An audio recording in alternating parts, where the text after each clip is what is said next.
Hey everybody, welcome to episode 18 of the AskDAP show, where we answer your Volkswagen and Audi questions. Let's get into the questions.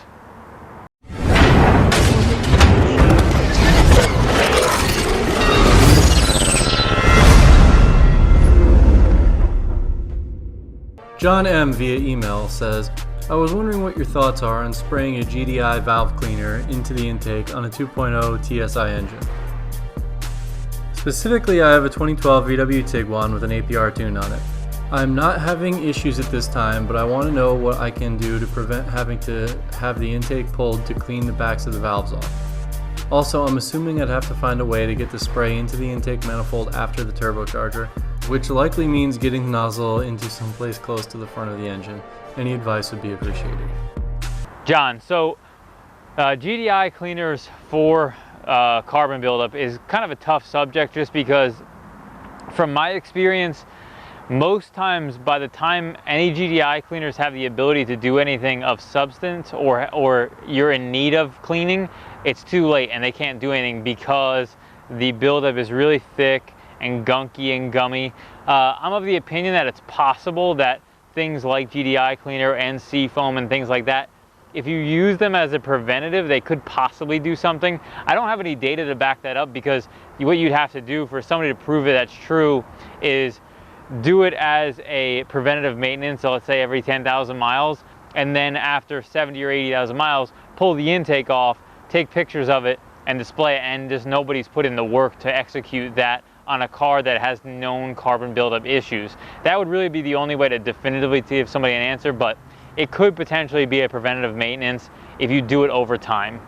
Hope via shopdap.com. Hi, I'm having problems with my ignition coils. I took my 2010 VW CC to a dealer and they did a diagnostic and found out I need to replace the spark plugs and ignition coils. I also have a problem with my trunk harness. I mistakenly replaced the fog lights because I was getting a fault in my screen, but it's for sure the trunk harness. My question is, I live deep in the state of Georgia. Can you recommend an honest mechanic?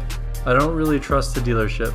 They sold me the CC telling me it had undergone some 10-point check. The car has 65,000 on it when I bought it. Why didn't they replace the spark plugs and ignition coils? Okay, so Hope, all vehicles that go under used car inspections are inspected by whatever shop that dealer has. If it's a VW dealer, obviously their shop inspects it. If it's a used car dealer or something else, a lot of times they'll have a third-party person involved. That is a really complicated question, because basically here's how the process works.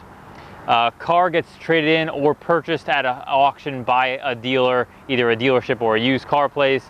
They then inspect it for the sale. That dealer gets a list of items to replace by that shop or their shop. Let's assume it's a VW dealer. Their shop gives them a list of things. Hey, here are preventative things you can replace. And then the used car manager or whoever makes decisions at the dealership makes a decision as to what they do to the vehicle. So they're not going to replace the plugs every time unless it's needed. Now, that could be debatable, but if it's not up for a service interval, they're not going to replace the plugs. If it is up for a service interval and they didn't do it, some dealers still do things like that, where even if it's up for the interval, they're trying to keep the cost as low as possible of the vehicle, so they do as little as they possibly can to make the vehicle saleable. If it's a certified car from VW, it would have to have fallen within any particular maintenance that vehicle was required to have. But let's say, for example, that car has a 40,000 mile interval for spark plugs. They're not going to replace the plugs at 60 unless there's a problem. If there's a check engine light in the car when you bought it, that's a completely different story, but 10,000 miles is enough of a time that they can't foresee. They don't have a crystal ball to know what's going to fail in the vehicle for the given future. So, tough question. I don't have specifics as to what happened or why they didn't replace it. Could be negligence, could just be they did what was done was correct at the time of the used car inspection. Really tough to say. The reality is that you're going to need plugs and coils, it sounds like, and you'll probably have to just bite the bullet and replace them. A user on Vortex is having an issue where his engine revs instead of accelerating. He says, the engine is revving instead of accelerating when pushing on the gas. This is happening while I am moving. Any ideas? Issue does not happen all the time. Clutch issue maybe? Okay, so anything relating to a manual transmission vehicle, if you, especially on modified cars, this was really common on TSI cars, anything Mark 5, Mark 6, or really any modified one. If you modify those cars, the clutches are not strong enough to hold up to the additional power created by a stage 1 or stage 2 software. And so, you know, 55,000 miles is premature for a clutch to be slipping, but the fact that you have a modified vehicle means it's very likely to be a clutch. And really the best way to tell is when you hit the gas and obviously the vehicle is not moving forward and the engine RPMs start to rise, the only thing it can be related to is the clutch, because basically what's happening is the engine's moving faster, but the clutch isn't grabbing on, and so it's creating that friction point that's supposed to be clamping on, but it's not, and so the clutch is just slipping. So what you really want to do is don't allow the clutch to continue to slip, because if you do, you'll continue to kill it even further until you have the ability to replace a clutch. I would not consider even a little bit replacing it with a factory clutch. You should upgrade. We offer South Bend stuff, which is the brand we recommend, and we'll put a link to a few of the South Bend options in this video, but replacing it with an upgraded clutch is super important. A user on Vortex has a question about a knocking sound, maybe coming from his DSG. He says, last weekend I had a DSG fluid change. Ever since then I hear a weird metal on metal clank when my transmission drops gears. It doesn't happen when upshifting, only when downshifting. Any ideas what could be going on? I'm taking it back to the dealer next week, but I'm wondering if I should stop driving immediately. Okay, so what it sounds like to me, this noise you're referring to, probably is a flywheel. Flywheels are normally most automatic transmissions don't have an actual flywheel, but DSG transmissions do have a flywheel. And when those flywheels go bad, the friction material that is used for dampening is often goes bad and starts to clank a lot. And so that's probably most likely your issue, but you should definitely bring it back to whoever did the DSG service just to verify that it isn't related to that. I assume it's probably not. It's probably just coincidence that the timing coincided with your flywheel going bad along with the DSG service, but you should definitely start by having them check that first. And you know, if you feel, I can't make the decision as to whether you should have stopped driving the car. It seems like a flywheel problem, but if they didn't fill the fluid all the way, or they left the drain plug out and all your fluid's now empty, then you obviously shouldn't drive the car in that circumstance. So getting the vehicle towed might be an option, especially if you have like AAA or something like that. You should probably just consider towing it just to be sure.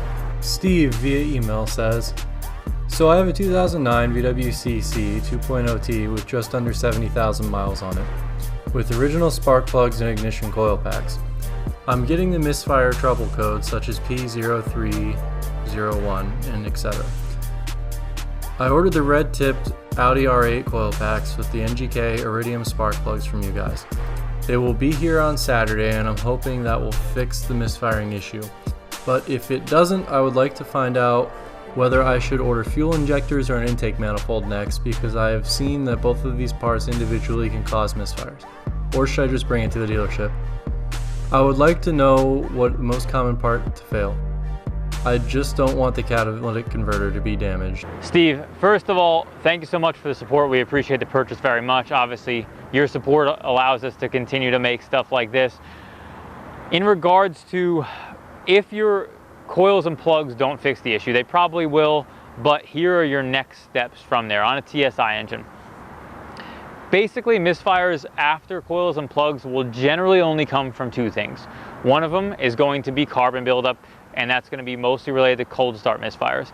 Once you have that, if you have a higher mileage TSI and it has never been cleaned, that's probably potentially something that should be done.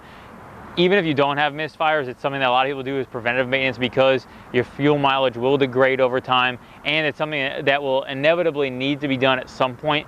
So you might as well to get it taken care of sooner than later so you don't have any issues.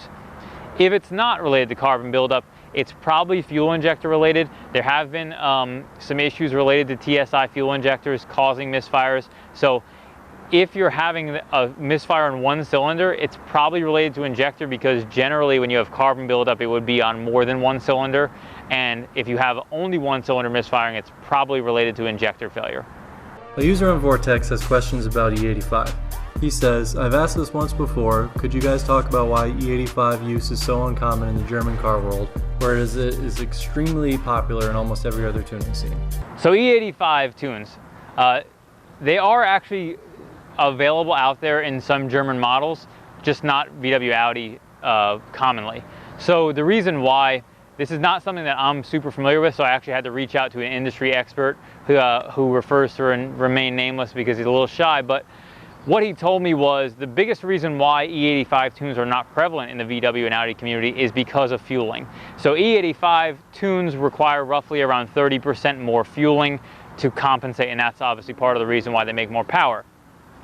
Most VW and Audi models don't have that extra 30% built into their fuel system. So if you were to get E85 tunes on a lot of these models, it would require fuel pumps, injectors, or some combination of those things. So for that reason, it's just not financially practical, because your ROI of what it would cost for you to make the additional power of an E85 tune wouldn't be worth the money spent. Now, there's another component to this that he mentioned also, Max, who works here, who's actually behind the camera, mentioned, is E85 is really has a lot of quality problems because it degrades very quickly. And so a lot of guys who have E85 tunes, they actually carry testers around with them, and so they'll go to a gas station that has E85, they'll check the fuel, okay, this isn't good enough quality, go to another gas station, check that fuel, if that's not good enough quality, they go to the next gas station, and so forth. And so that obviously creates a huge pain to execute that. And then of those people, a lot of them have what's cob tuning. For a lot of people who aren't familiar, it's big in a lot of the Asian markets, and Subaru specifically comes to mind for me. So what they'll do is they'll carry around their cob tuner, and if they can't get E85, they'll flip it back to a mode that can accommodate standard premium fuel as opposed to E85, which means you actually got to have that component along with it. Now, another component to that is, on the East Coast, which is a heavily modified VW area, I'm under the impression that there's not as much E85 more widely spread at most of the fuel stations around the East Coast, definitely in our area specifically, so you would be hard-pressed to find E85 just driving around on a random road. And so that is another component to that, is it's not as widely spread, so you would have to have that complete adjustability to turn it on and off, and that is something that would be an additional cost associated with that. So bottom line is, it's just not practical for most people. I'm sure over time, some of the smaller tuners who have the more custom tweak stuff will do some E85 stuff for people who are looking for it. You know, if there's a demand in the market for it, someone will probably fill it at some point. It's just the big tuners are going to do stuff that's more mainstream, because they need to make sure that it's practical for the average customer, because if they give somebody a tune that just isn't practical and they don't understand those components about fuel quality, you can do serious damage to your engine by putting low quality fuel and be running an E85 tune if it's like an E60, and you'll be doing some damage to your engine, potentially melt pistons, or cause detonation and things like that, which is super problematic. So E85 is something you should probably stay away from unless you really want it, and then you can probably reach out to some of those custom tuners.